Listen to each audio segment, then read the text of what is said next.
Şu davr öter qaytmaydi. Bunu men bilip ettim, bilmegen etmaydi. Yamanlıkni hamma xush ko'rmas, yaxshilikni uni unutmaydi. Daraxtlar bargidan juda bo'lsa, qaytadan tepshar kelganda bahor.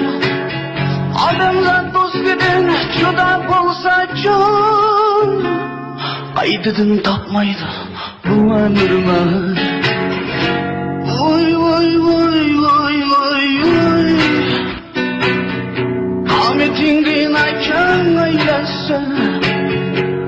Voy voy voy voy voy, shaqtingdan akam aylasin.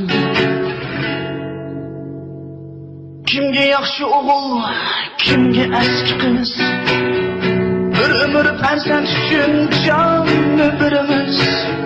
Farzandimiz farzand bo'lsa agar, ular bizga emas, o'z farzandiga kuyar. Oy oy oy oy oy oy, qametingdan akam aylansin. Oy oy oy oy oy, shafqatingdan akam aylansin.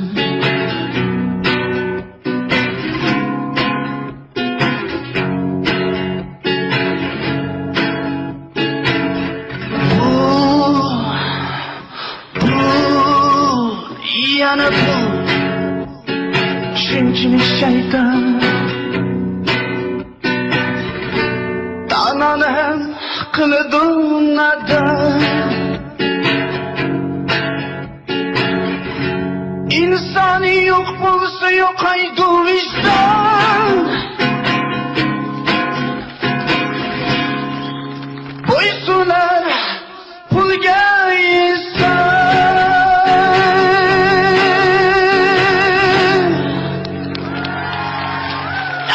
shogird ustozining qadriga yetadi.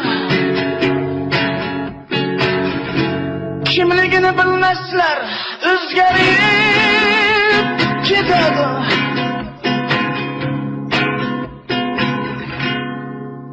Danishmanlar shuni bilib aytadi,